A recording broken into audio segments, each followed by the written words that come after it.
What's up, everybody? It's Make It Make Sense, and the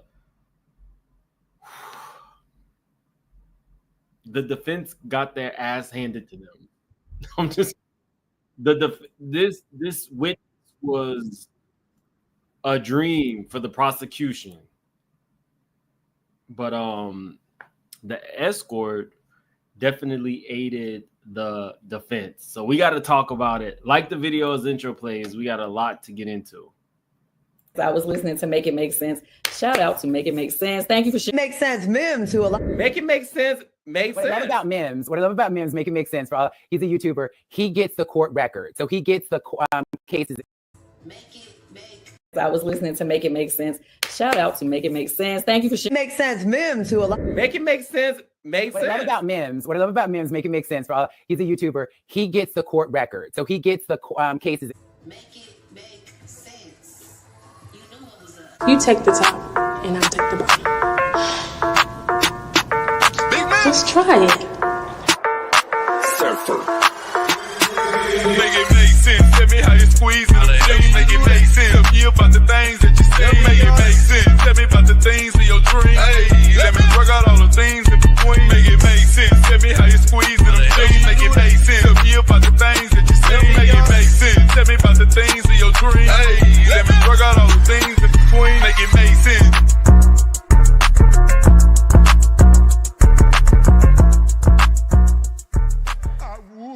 Have been swallowed up. Have you ever been swallowed up? No, TD Jakes.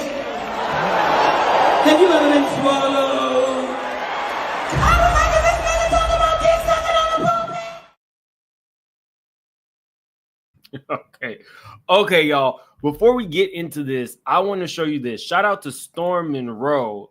He picked up on this. This is lyrics to Keisha Cole and Diddy's Last Night. It's the remix. If you follow Keisha, like I follow Keisha, I remembered this, but I didn't make the correlation until Storm brought it up.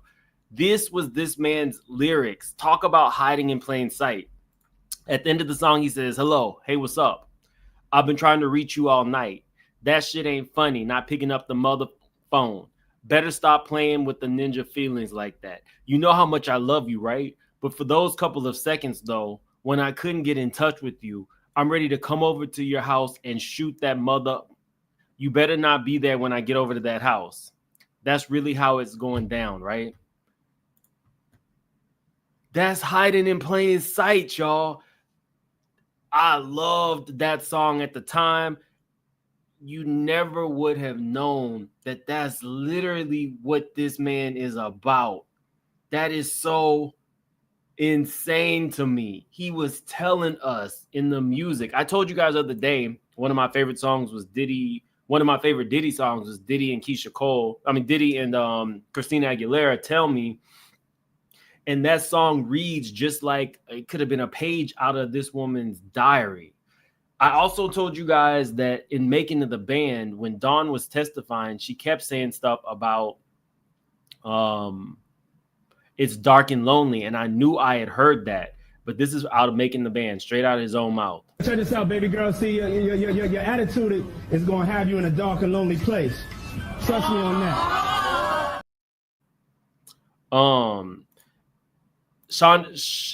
Shawnee says, most musicians do this, though. Monica, Beyonce, Carrie Underwood. Yes, but most of them aren't talking about abusing their significant other in a really physical way. People don't typically put the abuse in the music. And considering he was allegedly threatening them with guns and stuff. Oh, also, my Cash App is working again. Thank you, everybody who sent me Cash Apps and it was rejected. I still appreciate the thought. And then there was another time. Get twisted, man. It gets dark and lonely. It does, trust me.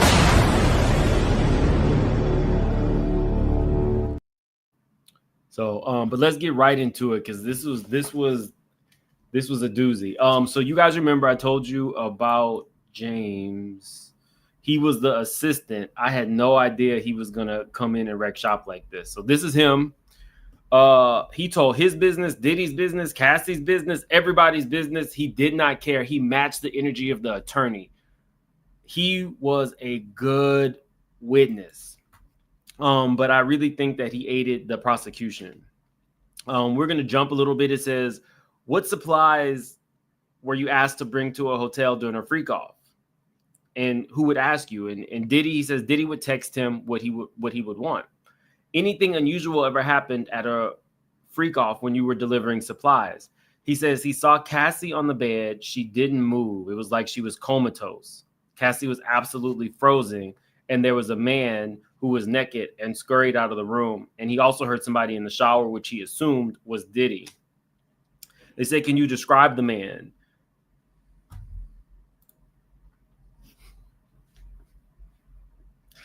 "5'8", naked, big black dick. 5'8", naked, big black dick. That was the description.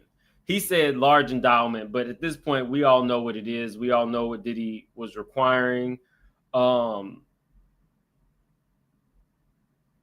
Thank you, Darisha, for sending some money via Cash App, and Consuela as well. I appreciate you guys. Big black dick. I don't know. I was... Y'all, at this point, I'm kind of like delirious or whatever in the courtroom, and there's so many notes and there's so many components to this, and things are so... Cassie is such a complex victim, and this witness was... It just is a lot of moving parts. And so one of the reporters, where is she from? Is she from Complex? I get along now with a lot of these reporters. She was like, you know, ma'am, what's wrong? And I was like, everything is big black dick. The whole trial is big black dick. That's what these people, these are thin ass cheap hotel walls. They're probably like, who knows what they think. I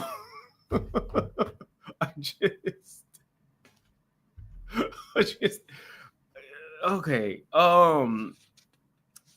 So did you see Diddy in the room? No. Who asked you to go to the room? Diddy. Did you speak to Cassie or Diddy after? He says no. He was a very professional person, and this was their personal life. It didn't matter to him.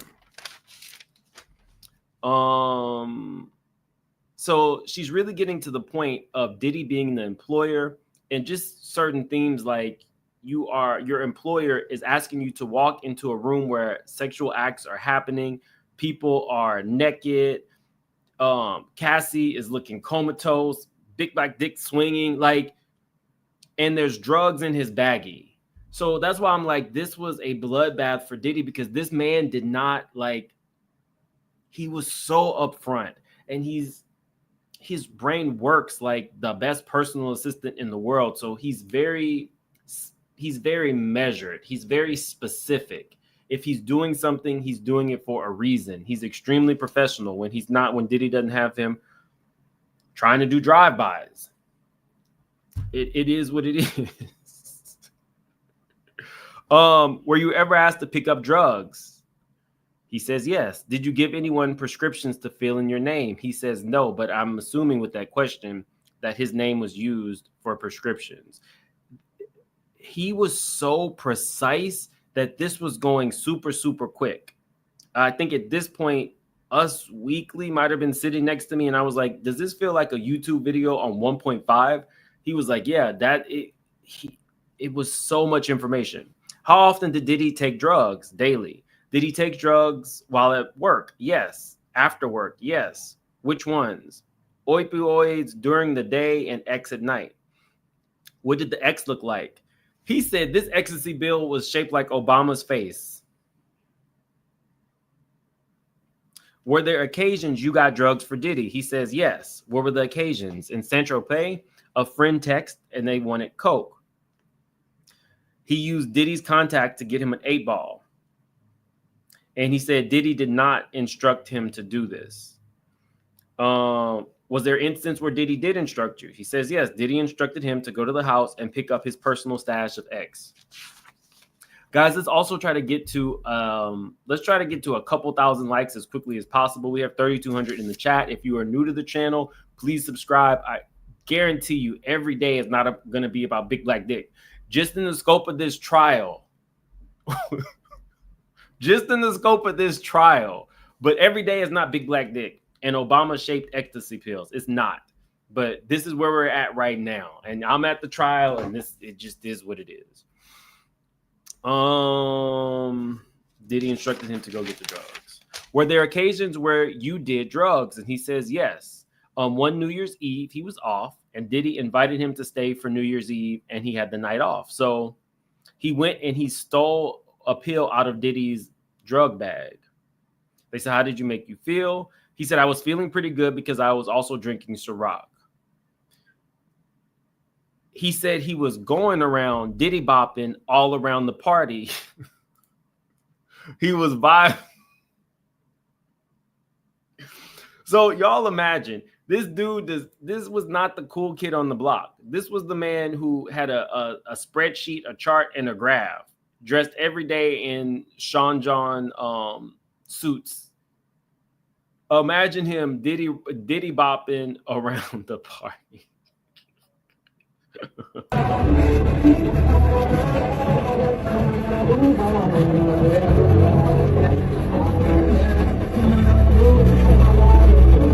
That was his words. He was Diddy bopping around the party. Let me take this off. Sorry. At midnight, he left because he didn't want Diddy to make him work. Did you have any convos after? He says yes. Diddy called him to the office to review footage of the party. His quote was, "Yo, Playboy, was that you dancing all around the party?" He says yes. Were you on X? He said yes.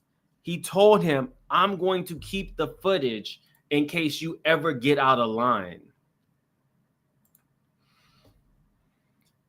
If the defense had a bloodbath with Dawn, the prosecution got them back with this. You have your employee. We told you that in order to prove that Diddy was this, basically gangster, they were going to have to show an enterprise. What's more enterprise? Like, what is more of an enterprise than having your employees go to freakoffs and having them pick up drugs for you and then blackmailing them with videos of you acting out and or doing drugs? I'm going to keep that footage. Was there a time when valuables went missing? He says yes. At one point, Cassie had a Cartier love bracelet, which I want a few of those my damn self. She had a Cartier bracelet that went missing. She was losing her mind. When was this? He says it was between 2007, 2009. Where were you? He says he was knocked out at the hotel with his girlfriend at the time. And then Uncle Paulie came. They said it was a security check. And they went through every single thing, all of his clothes, everything that he had, and his girlfriend's clothes, and they found nothing. Can you imagine your boss having Paulie come and do that shit? Like, you have this super imposing, scary-ass man carrying a weapon, knocking at your room, and telling you you are going to allow him to look through all of your stuff and your girlfriend's stuff. I think when you put it in the full context, that's crazy. Did they find anything? Nothing. Did you feel like you could refuse this search? He says, no. I didn't want to go against security. Were other things stolen? He says, yes. And what happened? I was forced to take a lie detector test. That happened in the first year.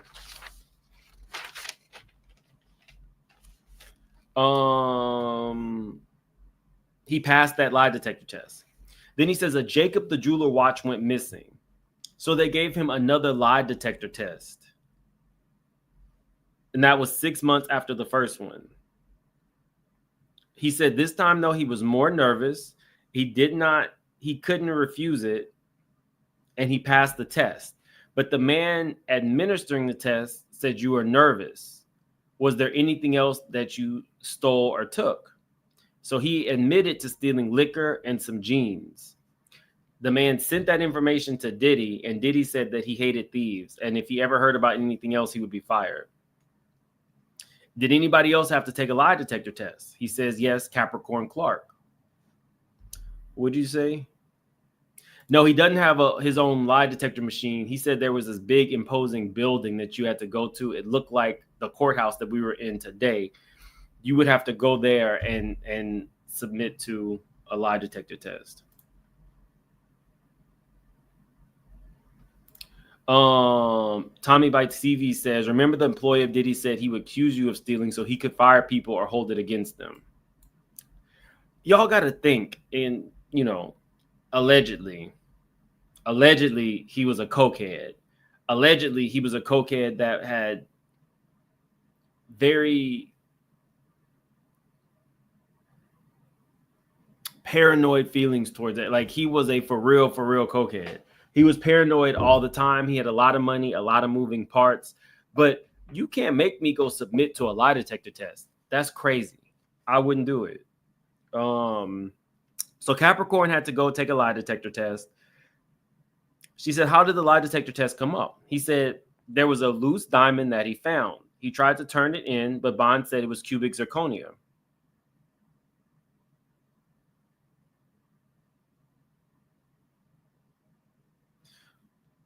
He told him that Capricorn was jumped while carrying, and then somebody sneezes loudly, and this mother stops testifying and says, God bless you, and then you can hear everybody laughing. He said Capricorn was jumped. Mind you, he was on the stand saying God bless you to somebody in the audience on them church pews. He told him that Capricorn was jumped while carrying his jewelry, so they replaced it with fake jewelry. So he made her take a lie detector test to prove she didn't set up the heist herself. So this woman got beat up carrying your jewelry, and he made her take a lie detector on top of recovering from getting beat while your jewelry was stolen. You don't have to like Diddy. You don't have to hate him, but we can acknowledge that some of this sounds like gangster shit. Some of this sounds like gangster shit. He said he was the diner incident. So Mel's Diner is a 24-hour diner he had been to a lot. They left the studio at 3 a.m. Diddy told him to get security staff some food. So he pulled in. Oh, so D-Rock went with him. Remember, he's working 20-hour days. They pulled into the parking lot. D-Rock says, that's mother Suge Knight. So he got out of the car calmly and said, what's up to Suge? Suge did not remember him. So he said, it's D-Rock, Biggie's boy. Suge says, what you doing in my city? He said, getting money, nigga. They dapped each other up and they left to go order the food. 4 black SUVs pull up to the corners, each corner of the parking lot. D-Rock then says to James, we got to effing go. So the prosecutor says, what did you do? He said, we fucking left. He was so matter of fact. He was so matter of fact with this stuff. He said, we went back home. He saw Cassie crying. Then Diddy says, let's go. Points to the black Escalade. They leave. So he has to drive to Mel's Diner again. He noticed that there are guns in the back seat. The car was extremely quiet the whole way there. He saw 3 guns and there was 3 people. So he said in this situation, he knew what he was going to have. He knew something was going to have to be done. They didn't just bring 3 guns with 3 people in the car. He said, but for some reason, he was weirdly calm. When they got there, the black Escalades had left. So instead of leaving well enough alone, Diddy then says, let's go looking for them. So they went and looked for Suge, couldn't find him. At that point, he realized that his life was in danger. And when he got back to NYC, he offered his 6 months notice, and he was offered any job he wanted in the company, and he rejected the offer. Probably the smartest thing this man ever did, because he reminds me of James Cruz. James Cruz did not start off as a president of a company, but I think people like James Cruz end up the president because they are capable at the assistant job, and he wants people in place who have seen shit and they have not told on him before, so then they elevate you to this high position. I think James Cruz falls in that category. Let me just say this really quick. You never really know who watches your channel. I'm not like you know, I'm shady, but I'm not really trying to destroy anybody. I am acutely aware at this point that James Cruz then changed his life around. There are people who are, you know, very much affiliated with this man who say he's not the man before. So I can give you that context, but at the end of the day, the James Cruz that we will be talking about was, in my opinion, in cahoots with Diddy. So, you know, even if he's changed his life around now and, you know, as a church man, that context helps, but, you know, you did what you did when you did it. So I don't know what to tell you. So the cross-examination. When you talk to the government, you didn't tell the government the whole story. He says no. Now, mind you, now it's Mark. Mark has been letting his underlings, you know, take lead. He wanted James, and James is very similar to Mark, very matter of fact, no nonsense, but will crack a joke and has good comedic timing. So I was like, okay, this is about to be interesting. Ifacina says, Glorilla pimping. Pharaoh said that, posted 4 days ago and laid it out. Diddy pimped his women, his artists, and everyone around him in some way. Absolutely. Donna, his mother created this monster. And we'll get into that. Because explain to me, and you guys can put in the chat, one of the names that he gave Cassie was Janet. And that sounds real close to Janice. One of her names when she was getting escorts was Janet. Now you already have her calling you Pop Pop, which is her grandpa's name. You had Young Miami calling you Poppy, which might have been her father's name. We may never know if she don't take the stand, but it is just a little weird. It's real close to Janice Combs. Also, Janice's maiden names was Smalls. You gave your main artist the name Biggie Smalls. There's a lot of just like weird overlap in all that. Robbie, BBD BBD for life. Thank you so much, and thank you for being a member for 12 months. Celebrity Scandalous, who is in the courtroom. You guys can check out her channel. I think she says she's going to be there for most of this week. She was there also last week as well. MP, thank you for the super sticker. Feminista, hey Feminista, thank you for bringing us front row to this ghoul's demise. All of his perpetual stank breath behavior, and I feel vindicated. Feminista Jones is on Instagram. She is definitely with it. She's extremely intelligent, and she does her own commentary over on Instagram, I believe. Crystal Cove, hey Mims and straight shooters, I'm late. All I heard was big black dick. Oh.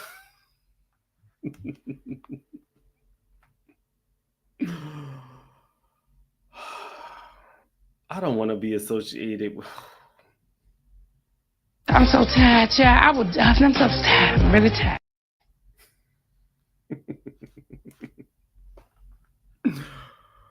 Okay. It just is what it is. It's the big black dick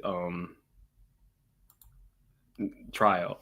Thank you so much for the very generous super chat. I appreciate you. Paula, Crystal sent in money for us. Who's Crystal sending the money for us? Who's that? Oh, Crystal Cove. Oh, okay. Thank you. I'm telling you, it was a long day. October Sky, thank you for the super sticker. I appreciate you.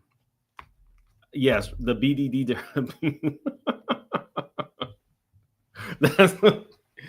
Should I just change the title? BBD trial? Live from the BBD trial? The Tootsie Roll trial? Why are y'all like this? Why are my subscribers always with the shits? We can't be serious about shit. Check your DM, mofo. Let me see. What's up, Princess? Are you doing commentary on the trial? Princess is also a content creator. Let's see what she sent me.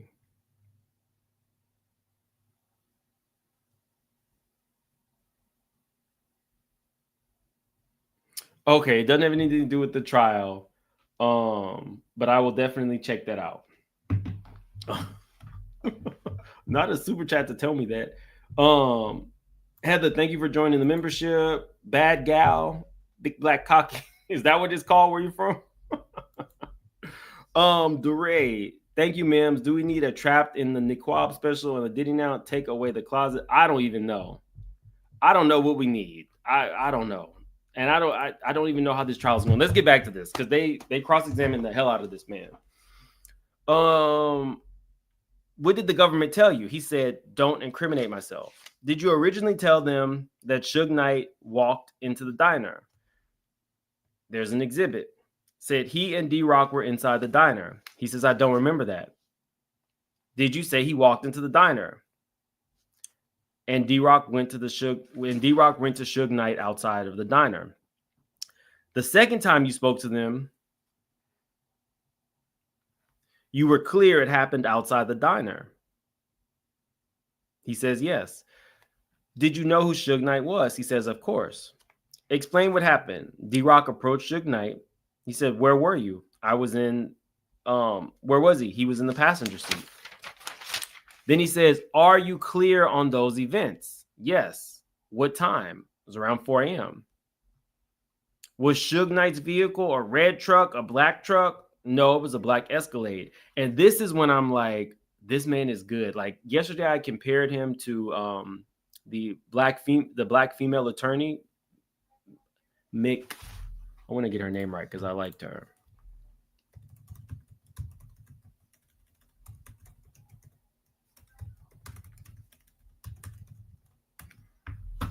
Nicole Westmoreland. I really liked her, but this dude, Mark, he's something else, y'all. I'm not even like, he's good at disarming people. This man had been so serious, so precise in his answering. Now he's poking holes and he's doing it in a way that it disarms you, for lack of a better. You get very comfortable with him as he cracks these jokes and then he hits you. He said, are you clear on the events? I put trying to poke holes in the credibility of the witness. D-Rock walks up to Suge Knight. What's up? He keeps replaying the same thing. And at this point, the prosecution is saying objection because it's the same question over and over again, over and over again. Then he loves to play dumb. Remember yesterday, he didn't know how to say Saint-Tropez. He didn't know what blocking was. Today, he said, what's a dab? Now, y'all know good and goddamn well this man knew what it meant to dab somebody up, but he's going to play this. He says, was the passenger door closed? He says, I don't remember. Were you worried? He said, not yet. He had seen Suge Knight at events before, and he was friendly. Did you leave D-Rock at the diner? He laughed. He said, no. He said, why are you laughing? He says, because it's funny. When was the last time you spoke to him? He said he reached out at the time he was doing an Invisible Bully fashion line and wanted to work with me. So you didn't leave D-Rock? He says, no.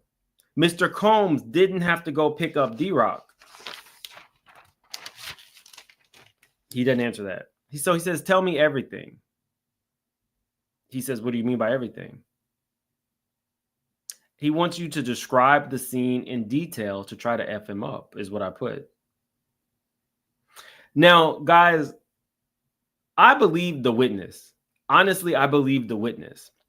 But the amount of times he asked him, the amount of times that he had to replay the same scene, you could see now that the witness is in ways questioning himself to make sure he doesn't perjure himself.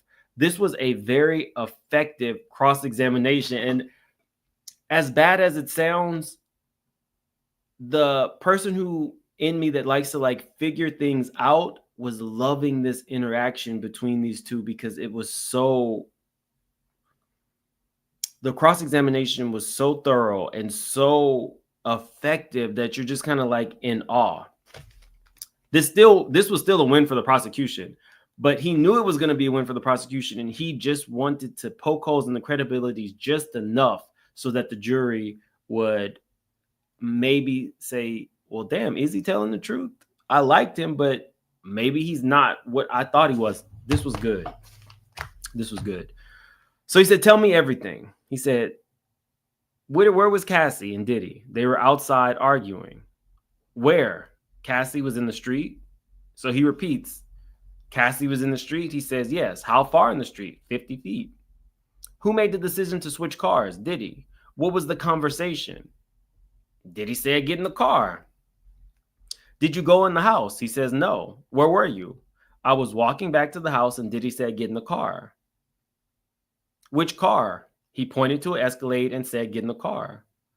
So you were walking towards the house? Yes. Did you speak to Diddy or Cassie? No. What did Diddy say? Get in the car? He says, yes. You see how he's repeating these questions over and over and over again to the point where you start to question, maybe I'm crazy. Maybe I'm the one that doesn't remember what I just so clearly said I remembered. So effective. The problem is this guy just wasn't budging. So you're meaning to tell me that Diddy had 3 guns on his person that he brought to the car? He said, I don't know. The guns were just there. 3 guns. Have you ever remotely been in a situation like that? He says, no. Did you ever say no? He said, no, I was executing. He says, you were executing a drive-by? Now the whole audience is now laughing. Between you and me, you're just a normal person working all these damn hours for no money. What do you do when your boss sees another gangster dressed as all black like the Omen, tells you to get in the car and be the driver, and has guns? Like, in that situation, I imagine it's one of those surreal moments, like when you get into a car accident or somebody robs you and you either have that fight or flight situation, like you either fight back or you kind of freeze. I'm thinking that this was the same situation. This man is clearly not a gangster. It's kind of like a nerd. But now you're in a situation where you are literally about to be a part of a drive-by and he has 3 guns. So he says, you were going to execute a drive-by. He says, no. What did you do prior to this? He said, I was a personal assistant. And they said, describe the work. He said, I executed things for my bosses. Prior to being a personal assistant, what did you do? He said, I was a salesman. And it says, and now you are going to do a drive-by. So from a salesman to somebody who is going to do a drive-by. And this man looked up at him and said, yep, it was not ideal. The whole courtroom is laughing because he has literally met his match. Mark is throwing out jokes and throwing out jabs, and he is literally returning serve on each one. This was so good to watch. And now you're going to do a drive-by. Yep, it was not ideal. It was so matter of fact. Do you want to do this? Do you? It was good. So he says, driving this car, you know how to get there. You know how to get to Mel's Diner. He says, yes, I had been there before. Did you feel like you could say no? He says, no. He says, so would you say that this is a radical departure of your normal job duties? And this man looks at him and said, understatement of the year. Just like...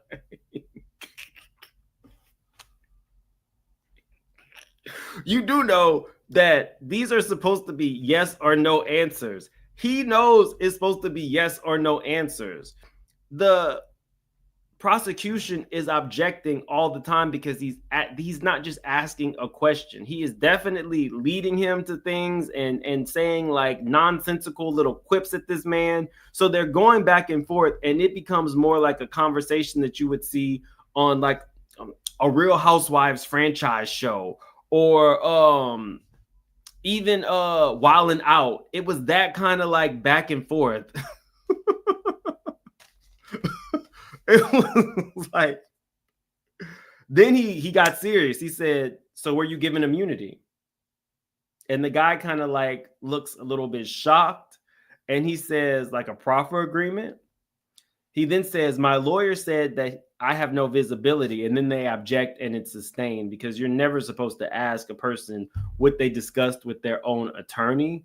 But this was it was so conversational, and they were both holding their own, that I think that the prosecution wasn't even objecting enough. The judge was overruling a lot because it was almost like the judge was enjoying the back and forth. Like, this was seeing a top tier attorney in their truest form.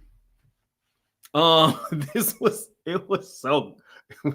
horrible. The subject matter is horrible, but the way that my mind works, I love this kind of shit. Like, I thoroughly enjoyed it. All of the debates between me and the reporters today in the courtroom, every time that there was a moment of silence, we literally were like debating back and forth. It's really, really good.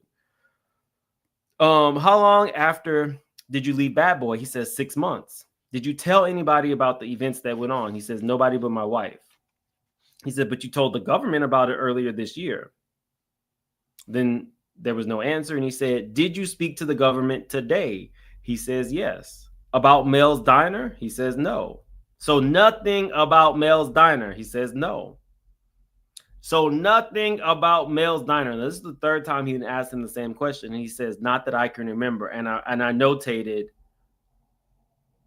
great cross-examination, because you have a man who has been so direct, you believed everything he said. You ask him the same question back to back, and now he's saying, not that I can remember. Very, very, very effective. So then he says, so you don't remember this morning? And he says, what do you mean? Well, I've been asking you questions about this morning, and your response is not that I can remember. So everybody's laughing again. So what did you talk about when you talked to the government this morning? And he looked at him and smiled and said, your cross-examination style. I'm being real with you because I heard about you. I was waiting on you at the door. Your cross-examination style is what I talked about the government this morning for 15 minutes. I'm being real with you because I heard about you. I was waiting on you at the door.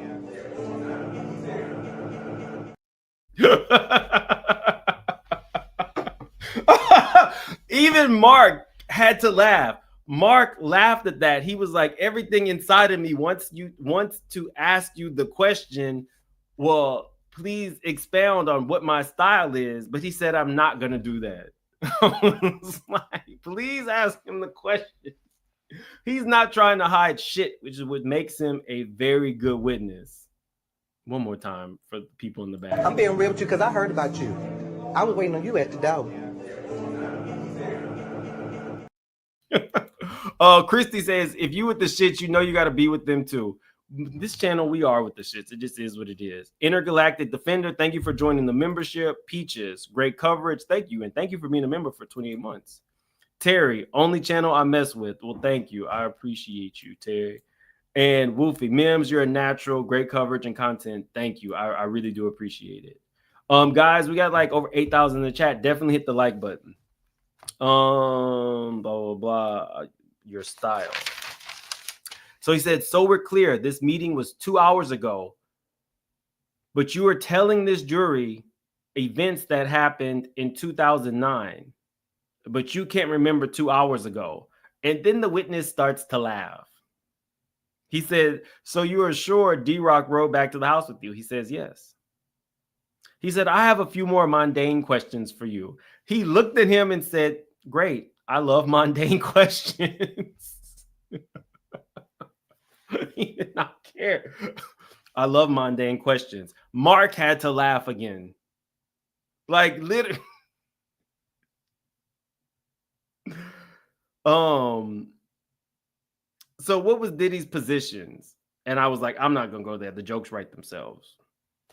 He was the head of Ciroc, head of Bad Boy, and the Sean John clothing line. Why did you want to work for Sean John? He said, I love Sean John dating back to 2004. I was abroad and I was wearing a Sean John t-shirt. Multiple people came and asked me, how did I get it? And I realized that the brand had the possibility of going global and having a global impact. And that he was self-made and a great marketer. He says, how is self-made an attractive quality for you? He says, I respect it. You knew going in it would be a tough job. He says, yes. I knew Diddy was a hard worker. You knew that this would be very long hours. He says, yes. So then he asked a shit ton of questions that I'm not going to go through these with you guys because I just put insane amount of filler questions. He is obviously trying to distract and disarm him for more hard-lined questions.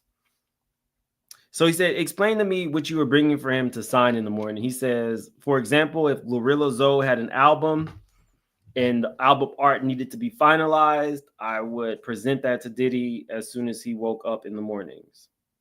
How did you get these documents? His ex-assistant and Dia would send them to me. What was his busy schedule like? He said busy.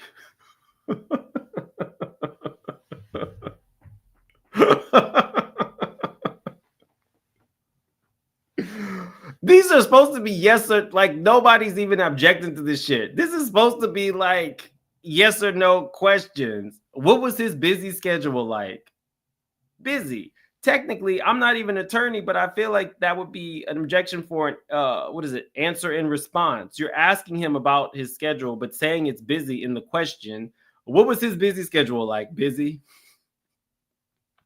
Did he have a high level did he have a lot of high level personal friendships? He says, yep, that's the second understatement of the year.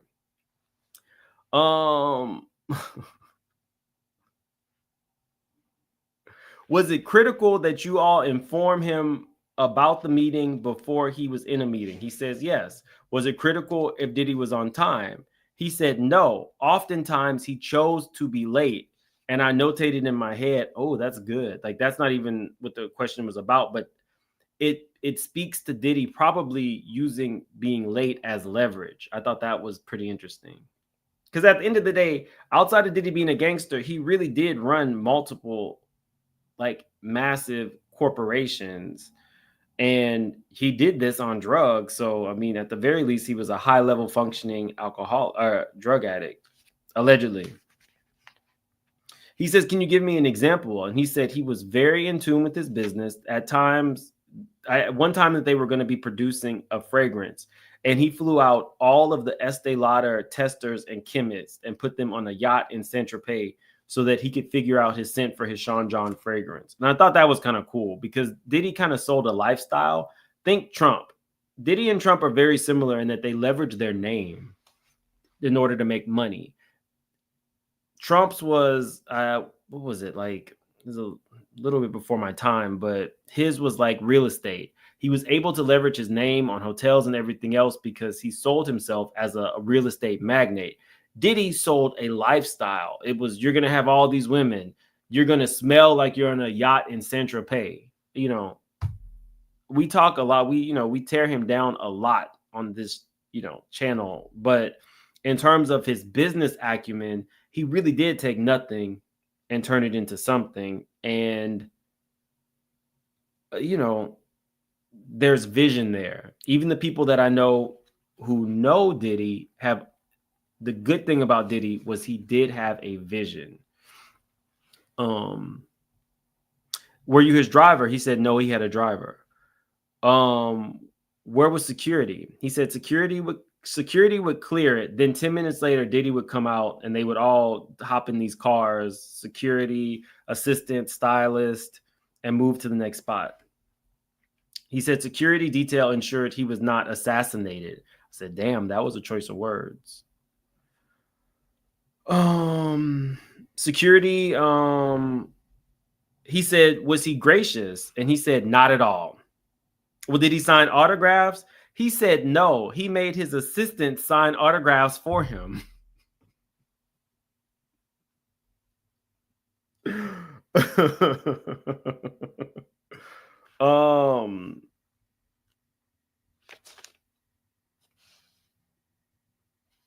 There was something where he was rushing through red lights. We're going to skip through that.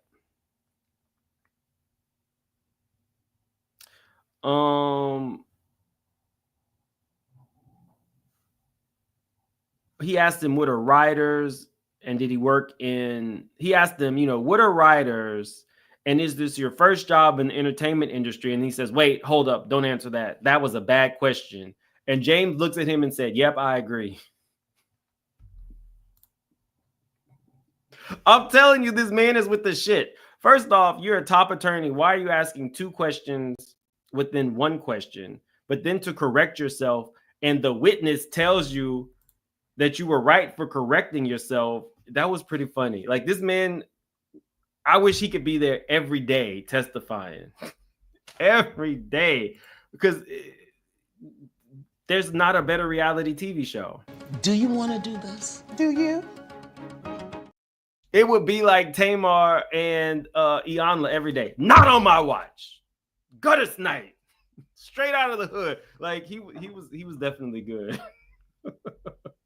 I'm surprised Mark didn't offer him a job, except now James is in real estate.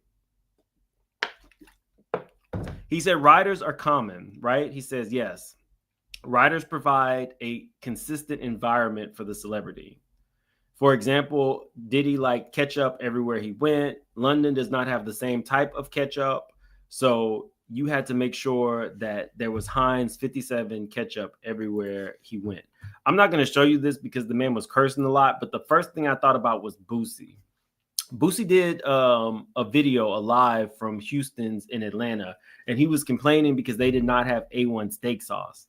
And he was complaining because he said at one point, even though they don't have it there, somebody went and picked it up for him. And I was like, this is how you see a real baller compared to Boosie.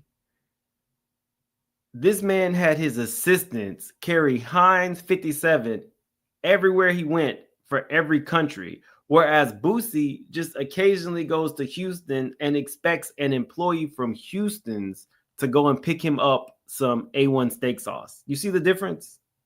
Boosie was very upset that they did not cater to him in that way. But if you really have money, you'll have somebody that works for you ensure that no matter wherever you're eating, you'll have A1.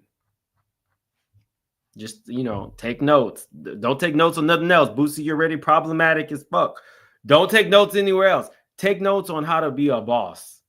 So you don't have to rely on a restaurant to do it for you. Because if you were that much of a boss, you would have it. Shit. What's her name was carrying hot sauce in her own bag. If Beyonce and Hillary Clinton could have it in their bag, then you could have been carrying A1 or have somebody carry it for you. What were the personal items that you had to get? He said baby oil, lube, and condoms. Did you have to expense these through the business? He says, no, I did before, but I was told not to do it again. So they were items that you were told not to run again because you made a mistake. He said, no, I did not make a mistake. I was told not to do it again. What items were ran through the company? He said the candles, the ketchup, food, vitamin water. And I thought that was funny. So Diddy is literally having his company pay for 50 cents product. Interesting. So you told the government that you got an 8-ball for Nelly Hooper. So let's look up Nelly Hooper.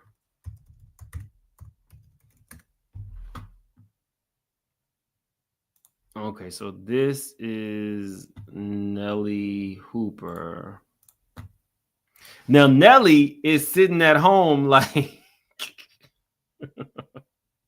So now why am I in it? And you could have did it. See how I get thrown in the show? I never apologized. Nelly is sitting home like, now I'm in the Diddy court case. So you told the government to get a 8-ball, which you guys don't know, that's coke, for Nelly Hooper. He says yes. Why did you do it? He said at the time, why did you say it? He said at the time I remembered it was Nelly, but I couldn't be certain, so I adjusted it. So Diddy never asked you to get an 8-ball for anyone. He says no. You never told him you did it. He says no. I didn't want to wake him. You never told him. He says no. You never told him afterward. He says no. So now he's calling it. So he says, so you got him an 8-ball in Saint-Tropez. And I'm like, again, it's Saint-Tropez. These are just small things that you do to disarm people. makes you seem normal that you don't know what a multi-room suite is. When can you imagine how much Diddy is paying his lead attorney? Not only for this case, but all the other cases he's working on. Diddy is going to be selling it on Cell Block 9 to pay his debts by the end of this. And they're going to be trying to go from the back end because according to the lady, it's a Tootsie Roll. So I don't know. He's going to be selling it on Cell Block 9 for sure. Because these people are going to take him to, this is going to be a whether he wins or loses. In all, we joke around a lot, but in all seriousness, Diddy's money is reliant upon leveraging his name. He didn't even pay but like $5 to get the Diageo or whatever it's called, that alcohol brand. He only paid like $5 because he was leveraging his name for his stake in the company.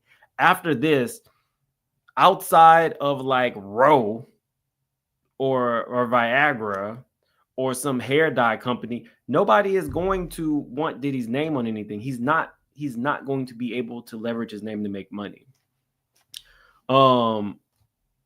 They said, how did you know how to get the drugs? He said, Diddy had a contact for everything. But Diddy didn't tell you to do that. He says, no, but there were a lot of things that we did that Diddy didn't say do.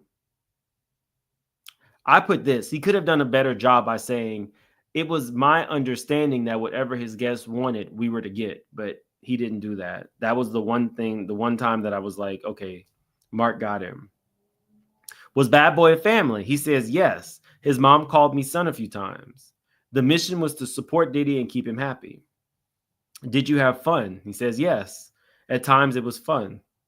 Was there camaraderie? He says, yes. Who were you close to? He said, the personal staff, others assistants, and Chef Dordain. He said, what was your relationship with Chef like? He said, it was a business relationship. He said, so did you choke her? Everybody gets quiet. Everybody stops writing because this is the whole point of disarming somebody. You ask very mundane questions and then bam, you hit them. What was your relationship with like Chef? It was a business relationship. Well, did you choke her? He starts laughing and says, no, I didn't choke her. So tell us what you did do to her. So now they call a sidebar. And whenever they call a sidebar in the middle of this type of questioning, you know it's about to be good. He said, describe the incident in Miami. So he says, Chef and him were going back and forth about his job duties. He grabbed her wrist and told her to stay in her fucking lane. Diddy heard about it and called him to his room. Now get this, y'all. Get this. Out of everybody, Diddy's response to him was, you can't be putting your hands on women. Write her a nice note and buy her a gift and apologize.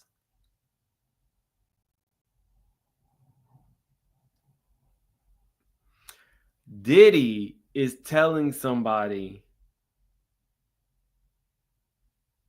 don't put your hands on women. Diddy is telling another man not to put his hands on women, but at the same time, he literally is out of his playbook. He would beat Cassie, then he would write Cassie a note and buy her gifts as if that's what made it all right. So then he says, well, did you buy her a gift? And this mofo said, I bought her a blunt and rolled it. And he said, well, did she forgive you? She forgave him and smoked the blunt.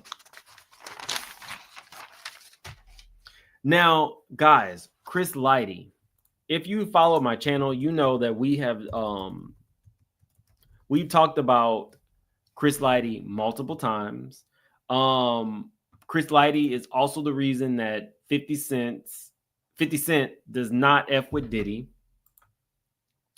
Chris Lighty died under mysterious circumstances.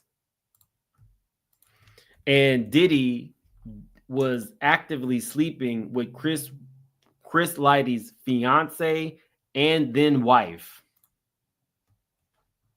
Allegedly. I don't know. 50 Cent said it. So if you're going to get anybody, 50 Cent was the one who said it.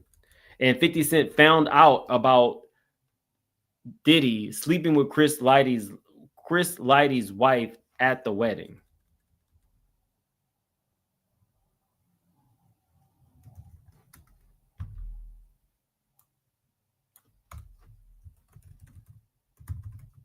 Oh, and there was also Chris Lighty. One time when Kim got away from Diddy, she dated Chris Lighty.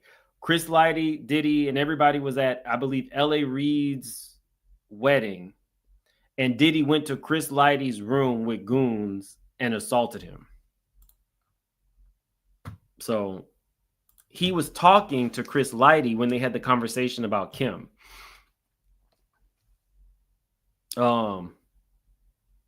Remember the conversation that we ended with yesterday where he had said, how's Kim? And Diddy said, that's my queen. She's good. And he asked about Cassie, and he said, Cassie's good. She's young and she's moldable. That's the Chris Lighty. So it adds a whole nother element. Like it's kind of like a mind F that he's asking you of all people about Kim. And maybe because he was talking about Kim to Chris Lighty, he laid it on extra thick and said Kim was his queen because this man had already had a relationship with Kim. This is just so much. He said it was a conversation with Chris Lighty, and it was very early in his relationship with Cassie when he said Cassie was young and moldable.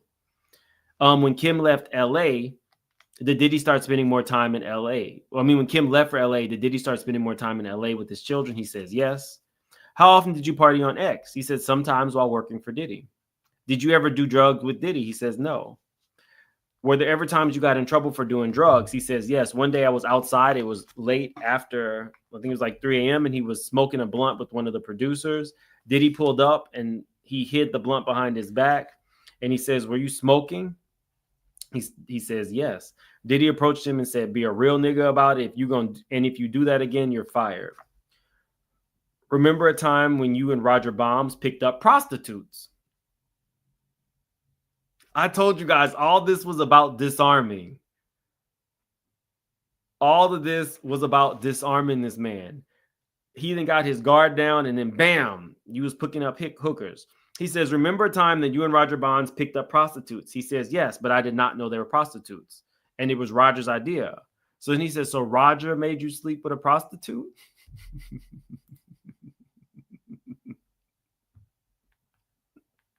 He says, no.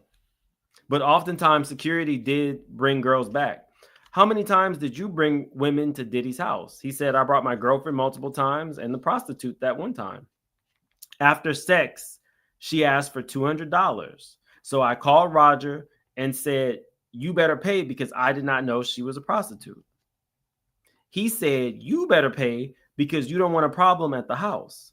So he paid her the $200, but then she wanted to take a shower. So he charged the sex worker $200 to pay for, he charged her $200. So she had to give the money back in order to use the shower, I guess, to move on to the next client.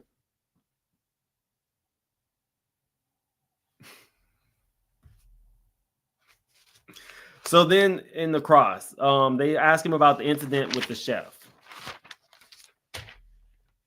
So this particular incident is when Diddy assaulted the chef. He said that when he arrived at the house, the chef was not there, and they were searching for a new chef. Diddy then tells him to go to the police station and file a report saying that the chef, this lady, Chef Jardine, had hit him first. He said, well, did you file that report? And he says, no, I did not file the report. Instead, I drove around and told Diddy that I did. The prosecutor said, why didn't you file the report? He said, I did not want to perjure myself. So then he said, so did you lie to Diddy? And he says, yes. And that was the end of cross-examination. Yes, Diddy attacked the chef as well. Who is Mims talking about being questioned?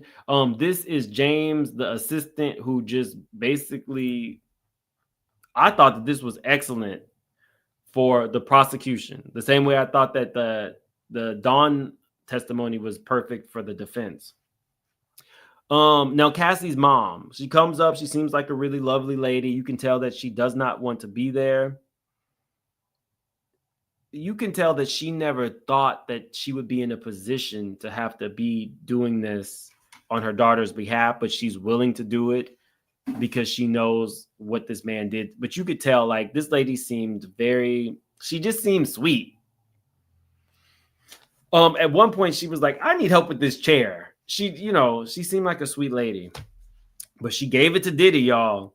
And if there's one person who was not scared of that nigga, it was this woman, because we're going to get to a part where she was trying to put her hands on Diddy. Oh, wait. Was it Shakir Stewart? My bad. Hold on. My bad. Was it?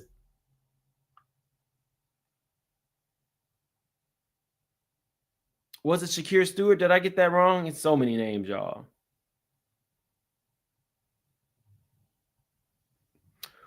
Was Chris Lighty the one he had attacked in an office? Give me a second. Let me correct this. Was Chris Lighty the one he settled with?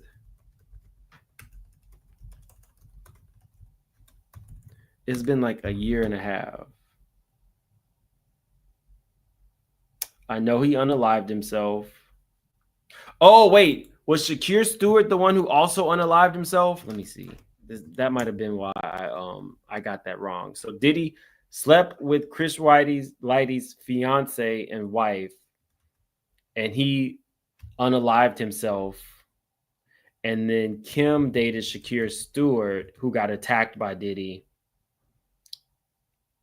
at L.A. Reid's wedding, and he also unalived himself. Let's see. Let's just verify this real quick. I did a whole video.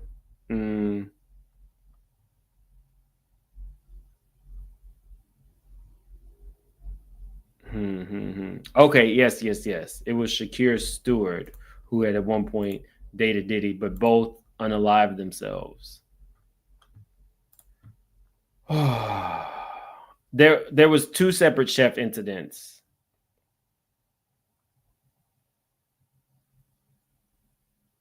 There was a chef, a Latin chef, who talked about there were like sexual assault allegations that involved James Cruz and Diddy. And then there was Chef Jordan. And I believe they said that Diddy put his hands on Chef Jordan.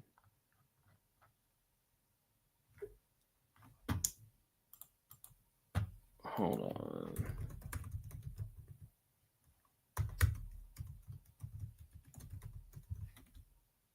Let's see. One more fact check.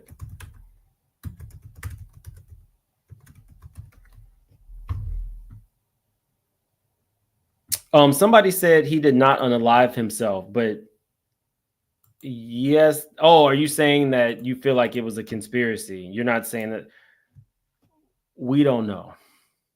But 50 Cent, who was Chris Lighty's best friend, and they did a lot of business together.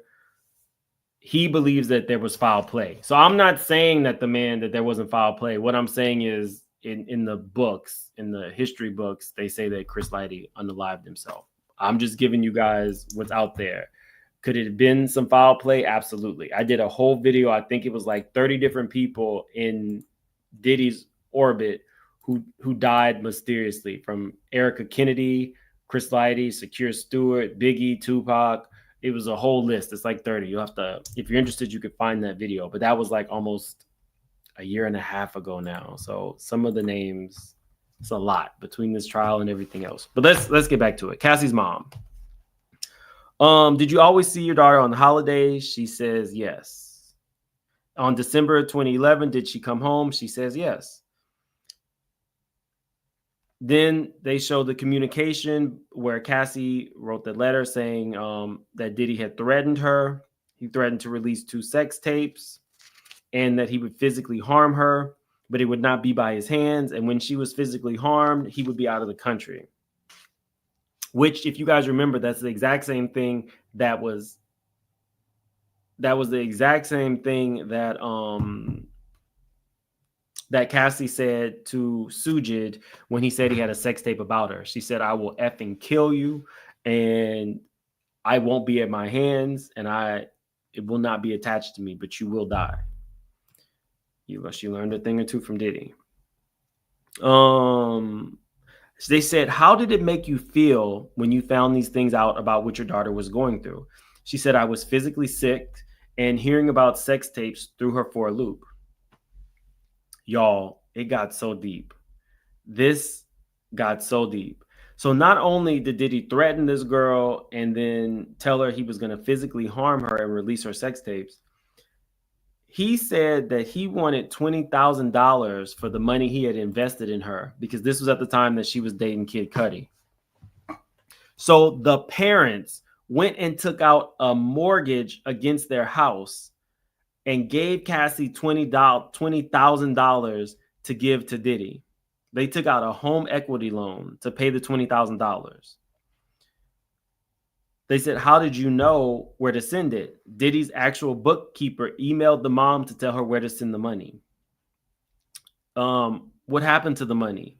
She says 4 days later, they sent the money back, but there was never any communications between Sean or herself. The money just came back. Why take the loan out? She said, I was scared for my daughter's safety, and Diddy demanded it. Now, Cassie's parents, although Cassie was making $250,000 as a model, Cassie's parents just seemed like two people who'd been together forever. They just happened to have a daughter who was super pretty and turned up famous. But they did not just have $20,000 to give. But they did it because it was their daughter and they were scared for her. So then they showed the nearly nude pic of Cassie where the mom took up all of her bruises, including the huge black mark on her butt. And this was the shaved head Cassie. They said, well, how long was her head shaved? And she said, for 4 to 5 years. Was this the first time she told you about getting beat? She says, yes, but she had read a blind item. And Cassie denied that the blind item was about her getting beat. And then Kid Cudi came to the house for the holidays. Next time you saw her, it was at a casino opening and Diddy was there. And the time after that, her and her husband flew to Los Angeles to visit her. So then they said, we're going to use a fake name and we're going to say Mia. Mia is an employee of Sean Combs. Do you recognize her? She says, yes. April 2017, were you present for an altercation between Mia and Sean? She says, yes. Explain the altercation. She says, everyone was in the kitchen laughing. Then he said, what are you laughing at? Mia left, looked very pale, and ran out of the room. I don't know who Mia is, so if you guys know who Mia is. August 2016, it was Cassie's 30th birthday party. The mom came to visit. She then had to call the police on Diddy because Diddy stole her phone. So outside of Cassie's apartment, the mom says, I began arguing with Diddy and D-Rock was there. The mom says, I told him to give back her phone. Diddy had the phone in his hand. What were you doing? She said, I was trying to hit the motherfucker. She didn't say motherfucker. She said, I was trying to hit the nigga. She didn't say that either. She said, I was trying to hit Diddy. Were you successful? She says, no. Did you get the phone back? She says, yes. Eventually he gave me the phone. But then Diddy took her car. She says, how would you know that Diddy took the car? And she says, he did it right in front of me. He repoed her car. Was Sean present for the birthday celebration? She says, no. So then Mark stands up at this point and says, Miss Ventura, I have no questions for you. And people in the audience were like, oh, and I'm like, no, that is disarming. He did that for the jury. He could have sat down in his seat and said, ma'am, I don't have any questions for you. But he did this on purpose, again, to disarm the jury and make them feel like he was a good guy. Guys, we have like almost 9,000 in the chat. Definitely hit that like button. D. Henry, thank you so much for the super sticker. Abdullah, thank you for the super sticker. Katrina, thank you so much for the super sticker. I asked Tisa today as well. I was like, my subscribers told me that you weren't getting your Cash Apps either. And she says her Cash Apps didn't work for just one day. I was like, mine haven't worked in like 3, but I did reach out to Cash App, and I guess the reach out worked because they're available again. Mark. Okay, y'all. So we got Sheree Hooper, the Punisher. Let me see if I can get you a picture. Sheree Hooper, the Punisher.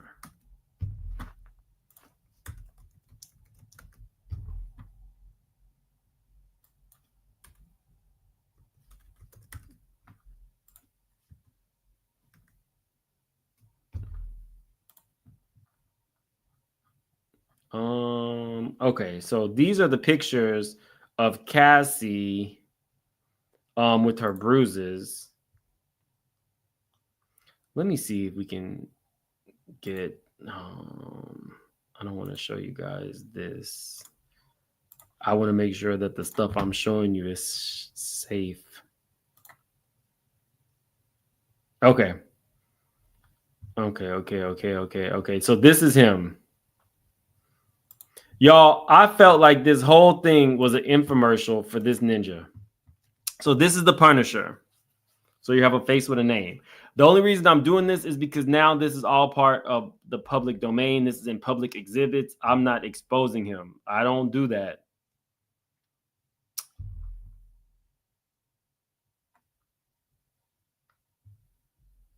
Yeah, no, I'm not exposing. This is now, they put it in the public record. Sure, I'm sorry. You're right. It's Sheree Hayes. I couldn't read my writing. The Punisher. He's 51 years old. From 2012 to 2016, he was the Punisher. He was hired to create exotic scenes. What would happen would be a woman would call for her birthday party and said she needed a dancer. The name provided was Janet. We're talking about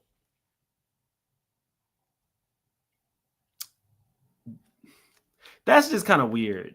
Diddy is having her call and give the name Janet, but I just think it's a little weird because it's so close to Janice.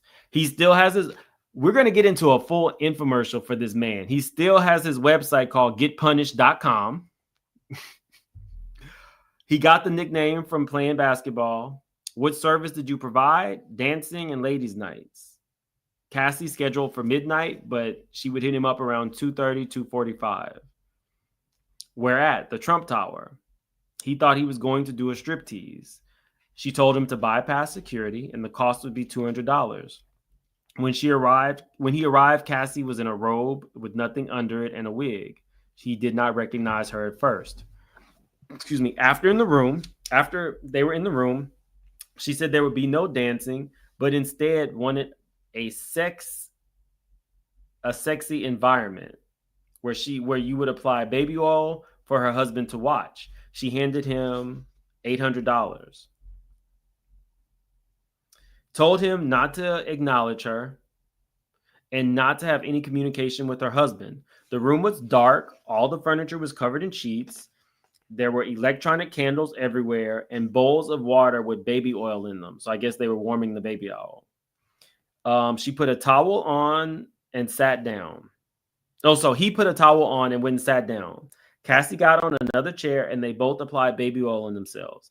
Diddy walks in naked with a veil on, holding Astroglide. There is no communication. So this is Diddy walking in naked.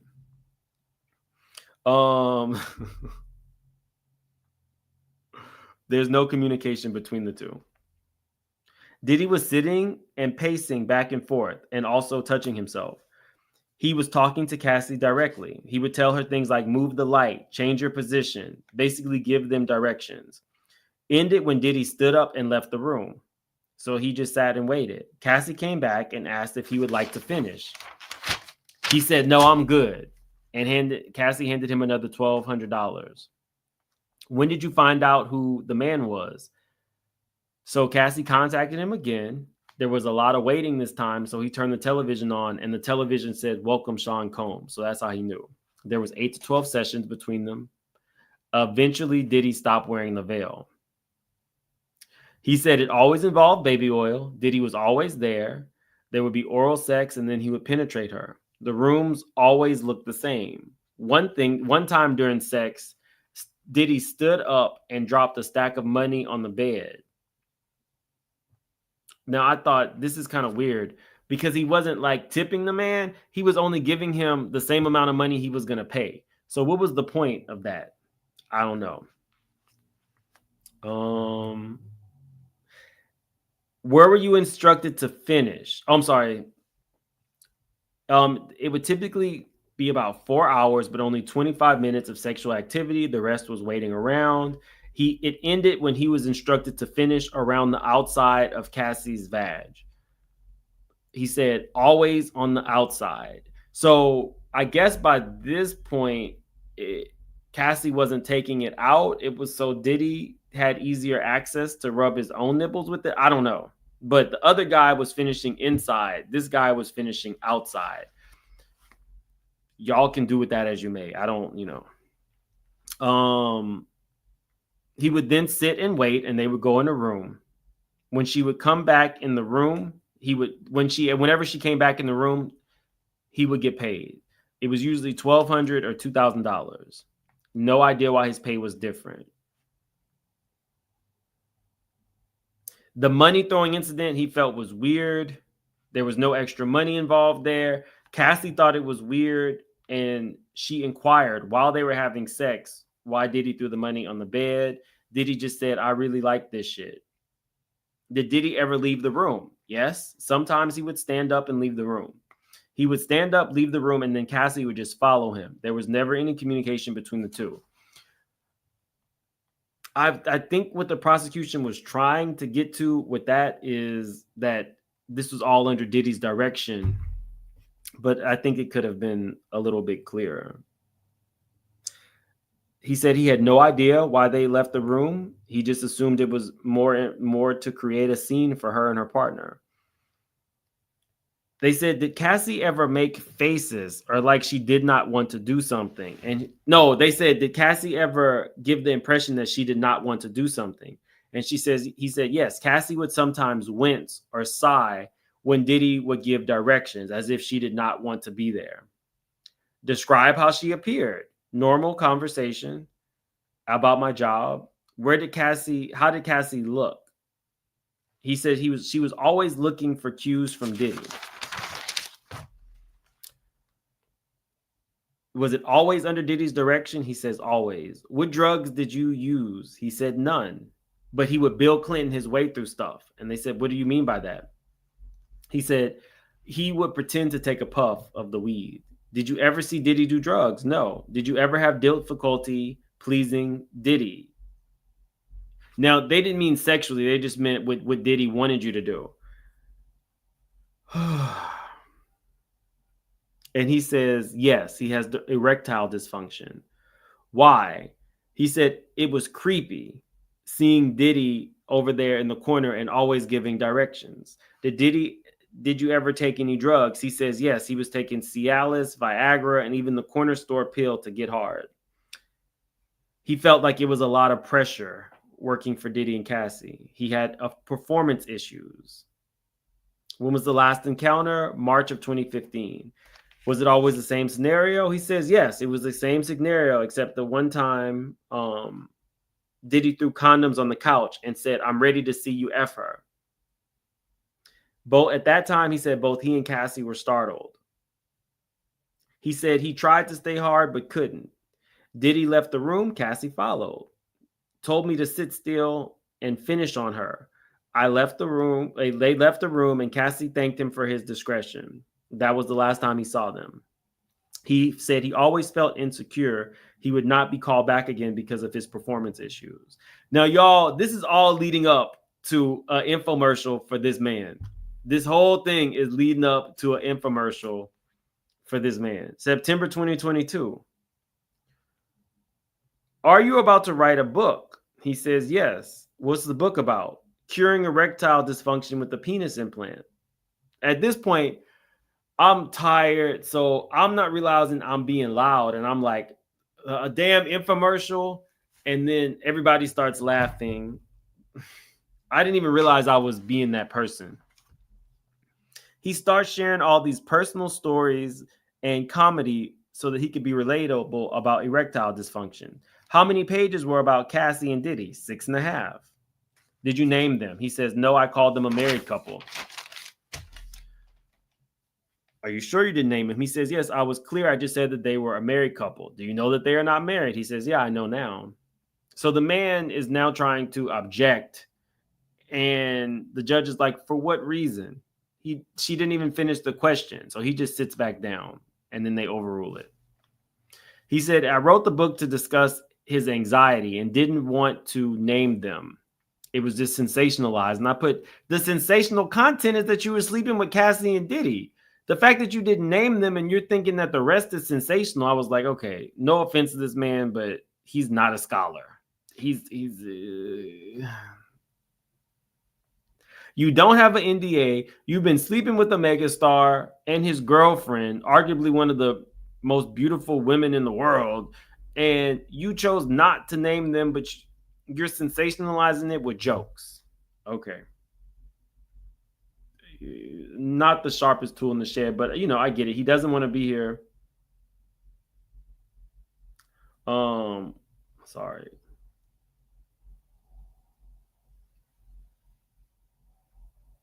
Okay. The cross exam. Y'all, this man's book, because we did not hear it initially. He kind of like mumbled it. This man's book is In Search of Freezer Meat.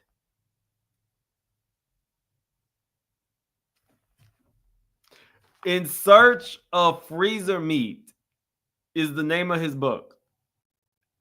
And the lady from, I think it's like E! Entertainment Tonight was like, what? And didn't get it.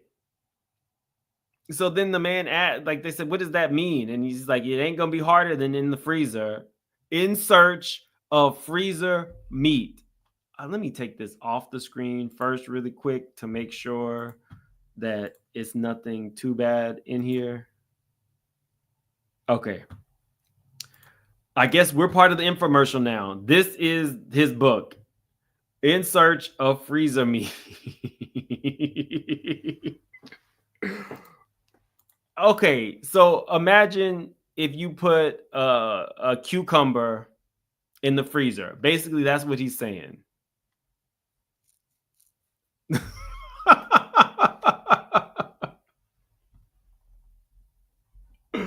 Wait, S. Lover, you were in the courtroom?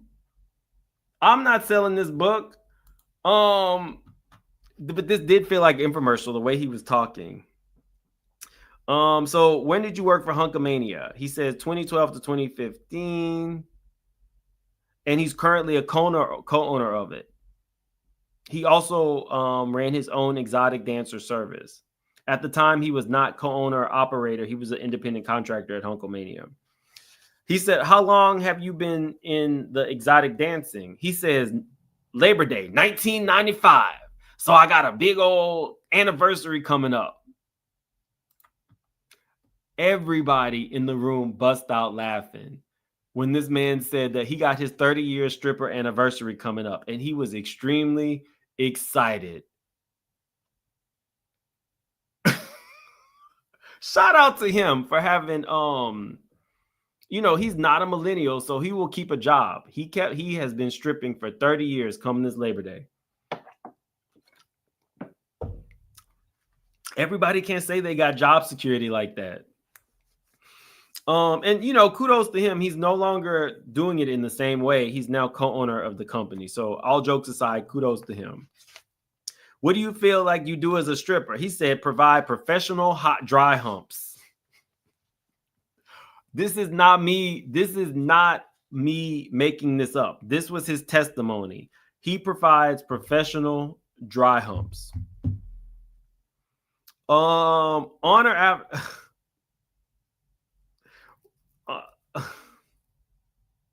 Were you talking back and forth with Cassie?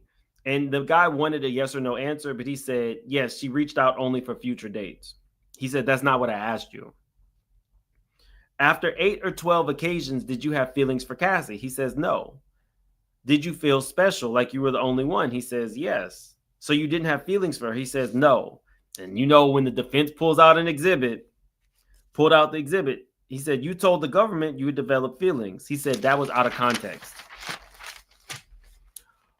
So what do you do outside? He said,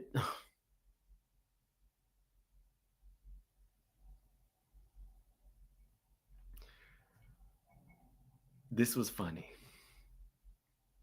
He said, so you're very used to just dry humping aunties and grandmas. The courtroom lost it.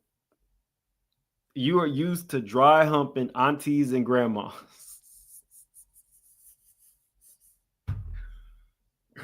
Of course, the prosecution objected to that, and he moved on. So he said, you got no cues from Cassie about any discomfort. He says no. Now, to the defense's point, if she's having to have sex with UTIs and stuff like that, this man, I think, really helped the defense. I don't think he was trying to help the defense, but I think he did. He's now saying that he's not seeing any discomfort with her, never saw any drug usage. So in your 25 years of experience of dry humping grandmas, and they object to this again.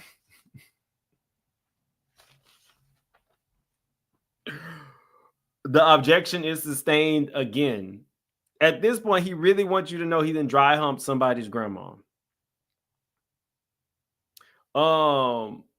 He says hunkamania does not allow prostitution. He says no.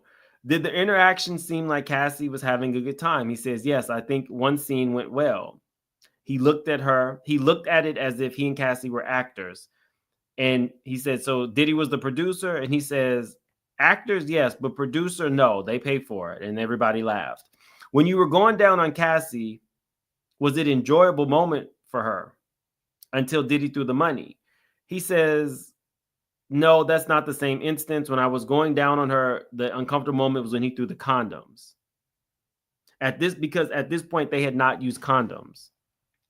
He said that he enjoyed going down on Cassie because he couldn't get it up. So it was almost like he was stalling through eating her. Sorry, guys. This is going to be a little more on the graphic side.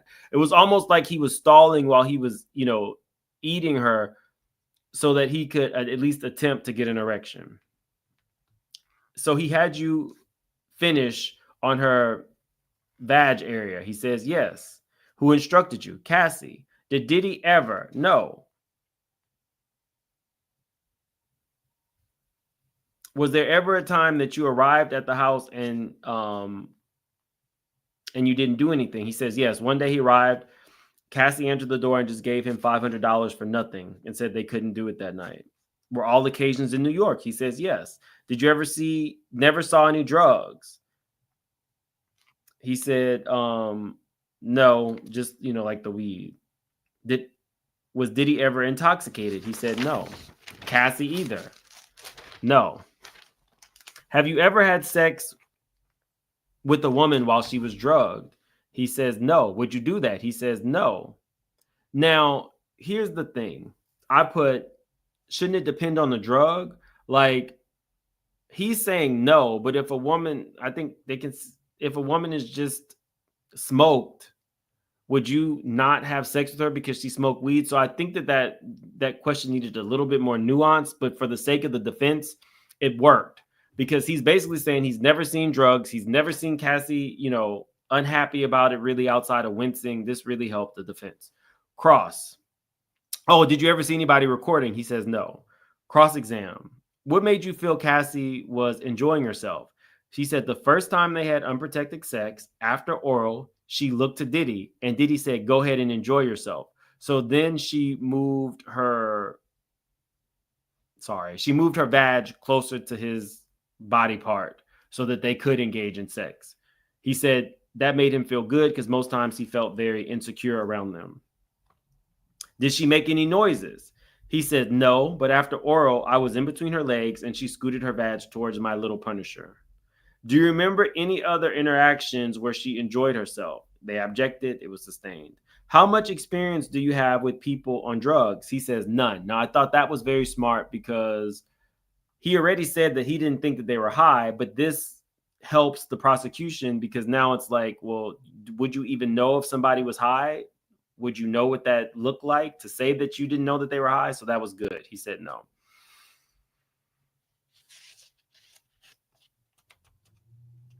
So they asked for like a brief little meeting.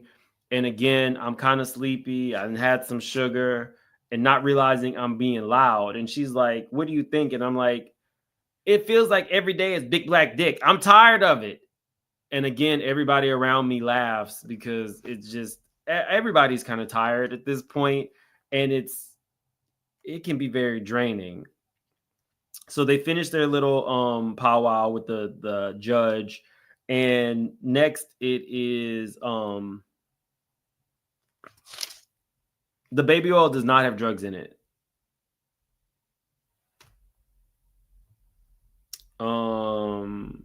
He asked him, what would you consider a heated sex scene? He said, steam. Not sure what that meant. So they said, can you expand on that? What does that mean? He says, if it was steamy, he could get it up. Was there any reason to believe Cassie did not want to engage in sex? He says, no. Did Cassie ever orgasm? He says, no. So now they call the special agents. I probably am going to get kicked out. Well, no, I'm tame compared to these other people. I'm super tame compared to these other people. So the special agent, he's worked for Homeland Security for 5 years. He's in a human trafficking group in Miami. He did 5 home searches. He searched Diddy 2-Star Island. He's in charge of planning searches. This one had 80 to 90 officers. It was not typical, but the size of the property required it, and armed security because it was 20,000 square feet. They normally do it in the morning, but he did it in the afternoon because they knew Diddy was leaving town with the drug mule. Diddy also owns 1-Star Island. Now, I did not realize that. Let's look this up. 1-Star Island. I had no idea Diddy owned both, but once he said that, the first thing I thought about was Diddy's slow son. You know, the son that's a little bit slow. So this is 1-Star Island. It's $41 million. Let me see. 2-Star Island.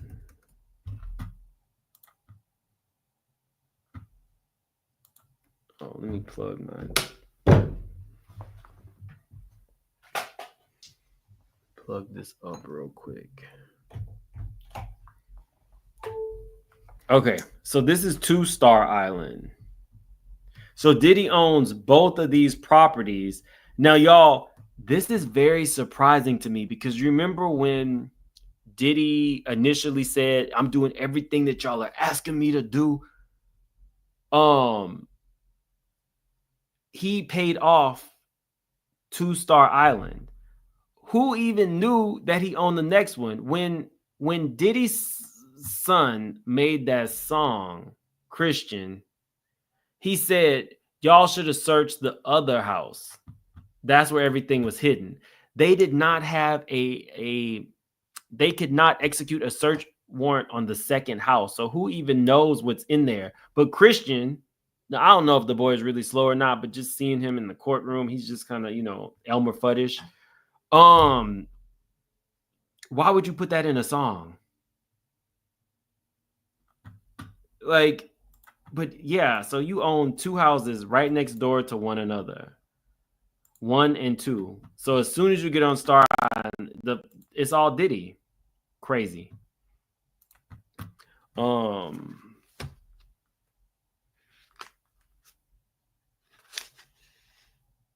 Now, this is a little interesting. There is underground storage that leads to the pool under the Miami house. So we don't know about the LA house, but in Miami, there is underground storage that leads to a pool. I thought that was interesting. This man's testimony was like really, it was like taking NyQuil. Let me see.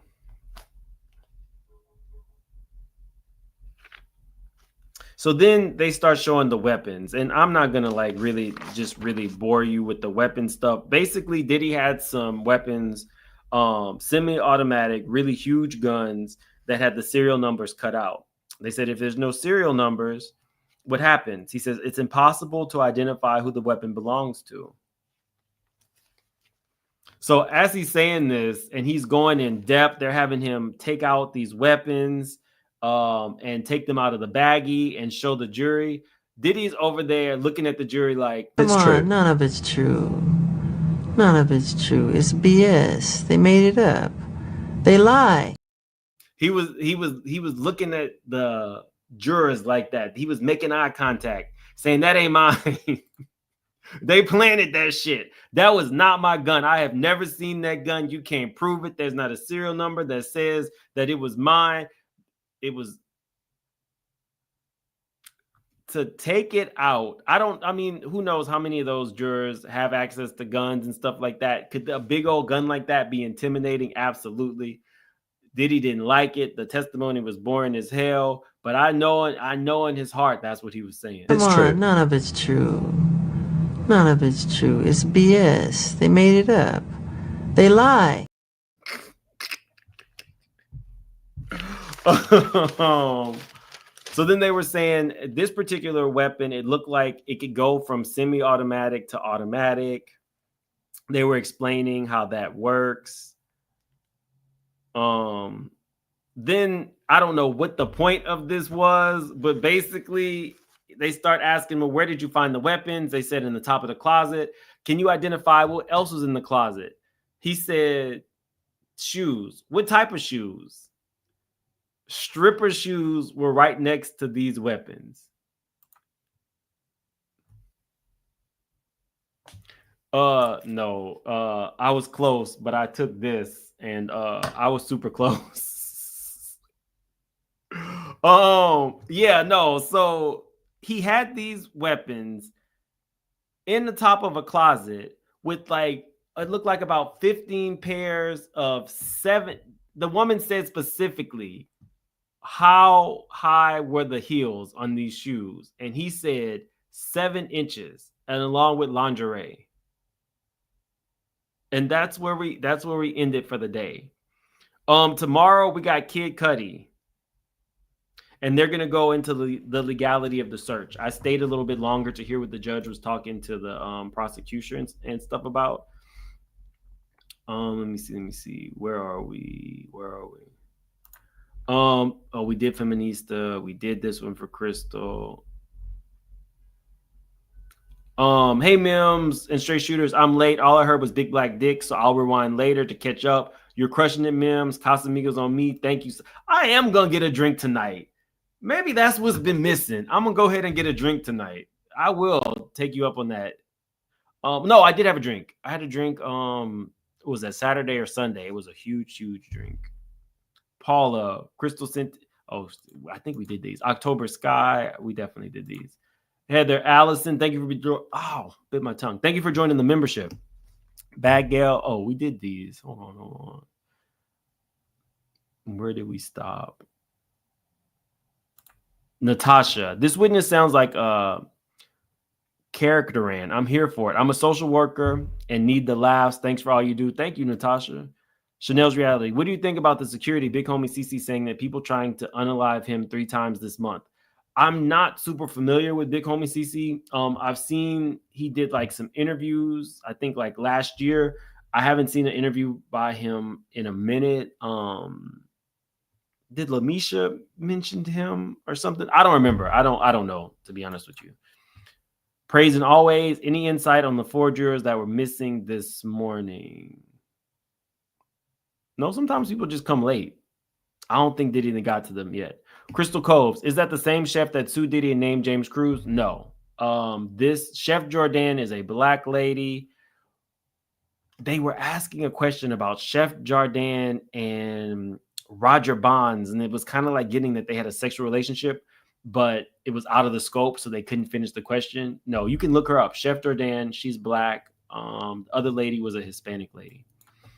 Camille Bell, you are the truth. I have been watching since before 50K. I love your grind. I want to know you in real life. Well, thank you. I appreciate that, Camille. Amir, thank you so much for the super sticker. Oh, Amir, I think Amir is in the courtroom. If this is the same Amir, he's going to start his own channel. Thank you for the super sticker.